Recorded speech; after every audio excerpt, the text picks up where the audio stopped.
Bonjour à tous, je m'appelle Thibaut et je suis pépiniériste. Je suis très heureux de vous retrouver aujourd'hui pour une vidéo sur les érables du Japon.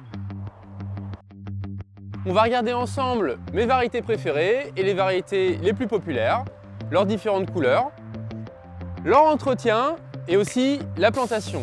Le but, c'est qu'à la fin de la vidéo, vous ayez un guide complet pour partir sereinement dans vos plantations. Je suis extrêmement heureux parce que vous avez été très nombreux à me poser des questions sur les érables du Japon, à vouloir des vidéos sur ce sujet. Ce qui me fait penser à l'une de mes dernières vidéos où je vous posais la question: est-ce que vous souhaitez des vidéos sur différentes formes de troncs? Et même ma mère qui regarde les vidéos n'avait pas répondu positivement à cet appel. Petit aparté pour vous dire qu'il y a plein de formes de troncs différents, c'est super intéressant. Si ça vous intéresse, je peux aussi vous faire une vidéo dessus. Je vous propose de commencer par la présentation des différentes variétés.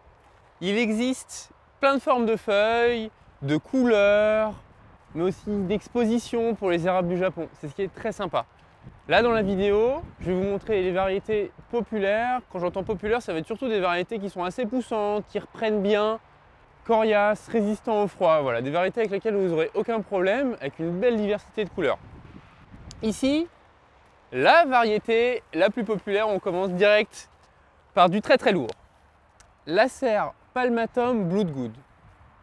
Au printemps, c'est un pourpre plutôt clair qui deviendra un pourpre foncé en été pour finir sur un rouge vif à l'automne. C'est ce qui est très joli avec cette variété, c'est l'ensemble de couleurs plutôt dans les tons rouges et ce qui en fait une variété populaire. Mais pas que.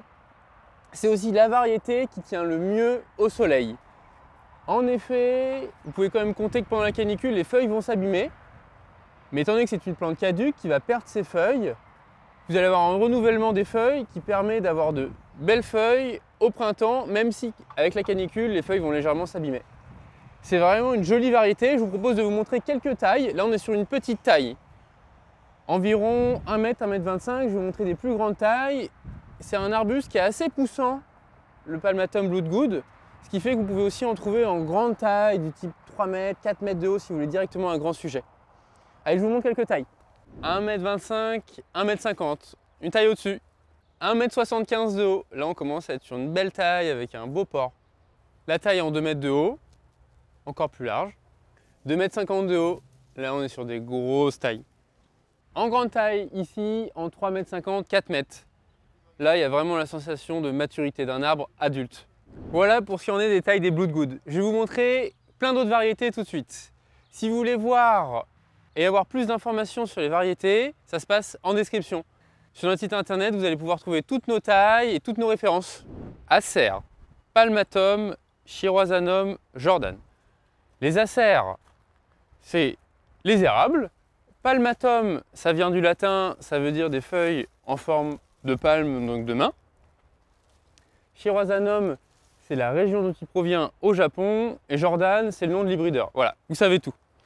C'est un érable qui est très joli. Il fait assez peu de feuilles, donc assez élégant. Pas un arbuste qui devient très dense. C'est vraiment juste une pièce ornementale. Au printemps, il est jaune or, devient un peu plus vert dans ce genre de feuilles en été pour devenir totalement orangé à l'automne. Voilà. 3 couleurs pour un érable, c'est une variété que j'apprécie beaucoup et qui à la pépinière aussi est très populaire. Acer Palmatum Butterfly. C'est pas un érable extrêmement populaire, mais je l'aime beaucoup. C'est un des rares érables du Japon avec les feuilles panachées, bicolores, vert et jaune crème. Il est très joli et assez coloré. Contrairement au Jordan qu'on vient de voir, il est hyper touffu. Il fait des petites feuilles, il y en a énormément par embranchement. Elles se superposent et vous avez quelque chose de très dense. En été, les feuilles deviennent complètement vertes avec le contour blanc crème. En automne, les feuilles se reteintent de rose légèrement clair. Voilà, 3 couleurs aussi, mais principalement vert et blanc crème. Acer Palmatum Fireglow. Là, on repasse sur une variété qui est extrêmement populaire. Fireglow, ça veut dire lueur de feu. Au fur et à mesure de l'année, il devient de plus en plus rouge sang. Il est remarquable. Au printemps, vous avez un pourpre assez clair qui devient un rouge brillant en été et en automne, un rouge sang. Il est spectaculaire. Avec des feuilles assez grandes et c'est un arbuste qui est assez touffu, qui fait pas mal de feuilles de grande taille. Donc il y a un aspect buissonnant qui est très joli. Voilà le zoom des feuilles.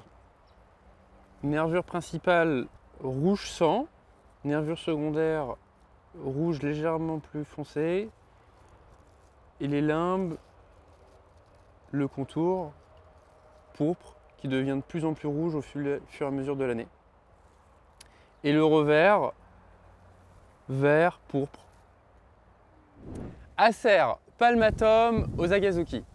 Osakazuki, ça veut dire d'Osaka, la ville au Japon, et Zuki correspond à la couleur flamboyante qui prend à l'automne. De tous les arbres du Japon que je vous ai montré jusqu'à là, c'est celui qui a le changement de couleur le plus spectaculaire. Il est vert profond au printemps et à l'automne devient complètement en rouge flamboyant. C'est vraiment remarquable. Je vous fais un zoom sur les feuilles. Vous avez vraiment de grandes feuilles. Vous voyez la taille de ma main, ça fait presque la taille d'une main.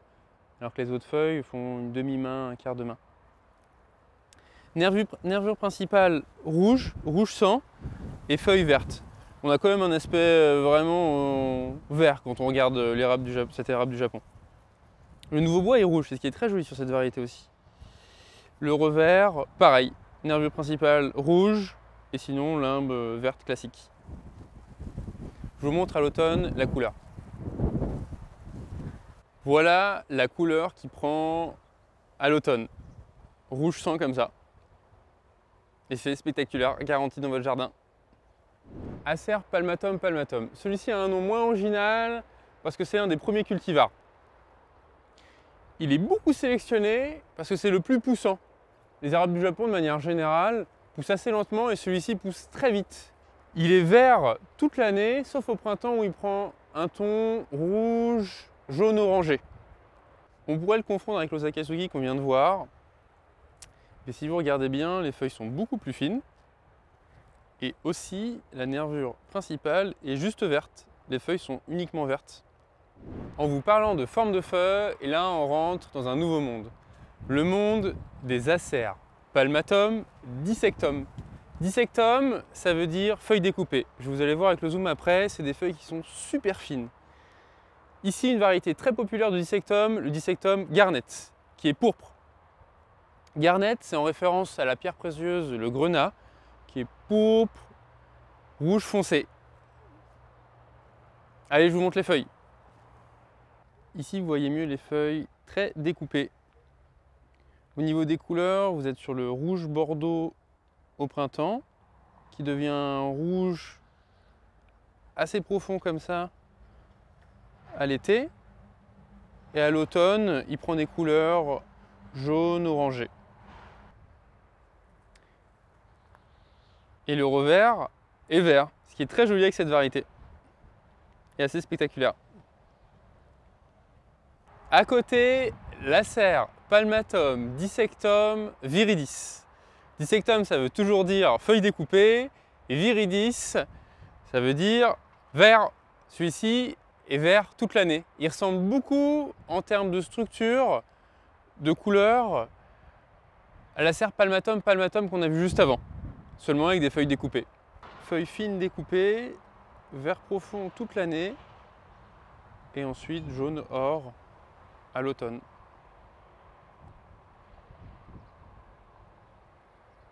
Et au revers, vert pareil. Acer palmatum sangokaku. Sangokaku, ça veut dire tour de corail en japonais. Il a le bois rouge, rouge vif au printemps, avec les feuilles vertes. Ça crée vraiment un contraste spectaculaire. Les feuilles sont vertes toute l'année, sauf à l'automne où elles deviennent jaune or. Le gros intérêt du sangokaku, c'est qu'étant donné que les érables du Japon perdent leurs feuilles, en hiver, vous avez quand même quelque chose de spectaculaire et d'ornemental avec son joli bois rouge. Bois rouge, ici, en été, légèrement moins rouge qu'au printemps. Au printemps, vraiment rouge corail. Et les feuilles vertes, nervure verte, assez classique. J'interromps la vidéo juste une minute pour vous montrer un arrivage du Japon. Pin blanc du Japon, Pinus pentaphylla. Ici taillé Nishiki, bonsaï en plateau. Des plantes sublimes.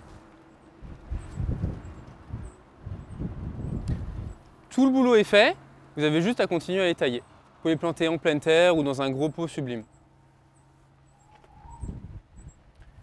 Bon, par contre, ça vaut le prix d'une grosse Mercedes, donc faut choisir. Moi perso, je préfère rouler en vélo. C'est des plantes qui sont hyper présentes dans les jardins japonais. Avec un érable du Japon, c'est des plantes qui se marient de manière parfaite. Si ça vous plaît, abonnez-vous. Une dernière variété pour faire plaisir à Alexis, le caméraman derrière la caméra. C'est un érable du Japon assez rare. C'est vraiment pour lui faire plaisir. Acer palmatum shishigashira.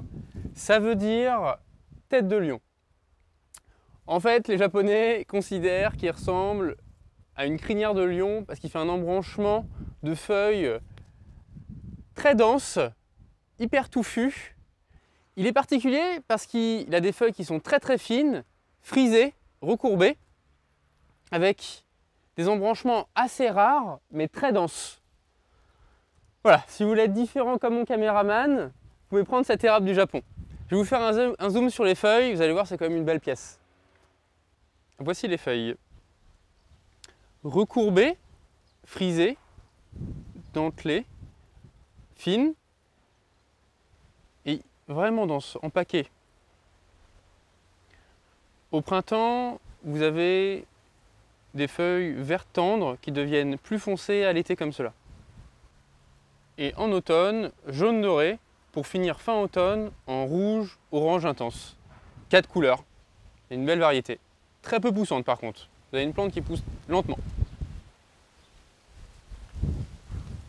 Comment planter un érable du Japon? Alors, première étape, vous allez faire un trou qui va être 30% plus grand que la taille de la motte. Super important, les érables du Japon se plantent dans une terre acide. C'est une plante acidophile. Donc c'est une terre de bruyère ou un terreau spécial érable du Japon, quelque chose d'acide. Une fois que vous avez fait votre trou, la deuxième étape, c'est d'enlever le pot de votre érable du Japon. Tac, comme ça. Là, vous allez le centrer au centre de votre trou. Il faut que votre terre soit à fleur du haut de la motte. Il ne faut surtout pas l'enterrer. Une fois posé, avec un lit de terreau au fond, votre érable du Japon doit se retrouver au niveau de votre sol. Là, vous allez combler avec votre terre de bruyère ou votre terreau spécial érable du Japon autour, bien tassé. Et voilà, pour la plantation. C'est un arbuste qui est super simple à planter. En ce qui concerne son entretien, il va avoir besoin d'arrosage les 2 premières années. C'est important pour qu'il puisse bien s'enraciner. Pour la taille, qui est une grosse partie de son entretien, c'est pas réellement obligatoire. Il pousse avec une forme très jolie de base, mais si vous avez une branche comme celle-ci qui commence à prendre plus d'ampleur que le reste, ce qui est important à garder à l'idée, c'est comme celui-ci, ce qui est élégant et harmonieux, c'est de ne pas avoir de branches qui se regroupent. Donc dès que vous avez une branche qui se regroupe, qui s'embranche dans une autre, vous pouvez la tailler, c'est un arbuste qui tiendra super bien la taille. Ça en est fini pour mon échantillon de variétés d'érables du Japon. Ce qu'il faut retenir sur l'exposition de plantation, vous pouvez tous les planter mi-ombre, mais si vous voulez absolument le mettre au soleil, plantez plutôt un Bloodgood ou un Dissectum Garnet. C'est ceux qui résistent le mieux au soleil. Il y a une grande majorité d'érables du Japon qu'on n'a pas traité dans la vidéo. Si ça vous plaît, je pourrais faire une partie 2 pour vous présenter d'autres variétés plus rares. Il y a des trucs très jolis, par exemple le bio avec un bois jaune ou des variétés pleureurs. Il y a pas mal de choses que je n'ai pas pu évoquer dans la vidéo parce que j'ai pas envie qu'elle dure 1 heure et tous vous perdre dans le fil, mais qu'on pourrait regarder dans une partie 2. Si ça vous plaît, dites-moi en commentaire. Je vous remercie de m'avoir écouté jusque-là. Si vous voulez trouver tous nos érables du Japon, ça se passe en description. N'hésitez pas à liker la vidéo si elle vous a plu et à vous abonner. À bientôt!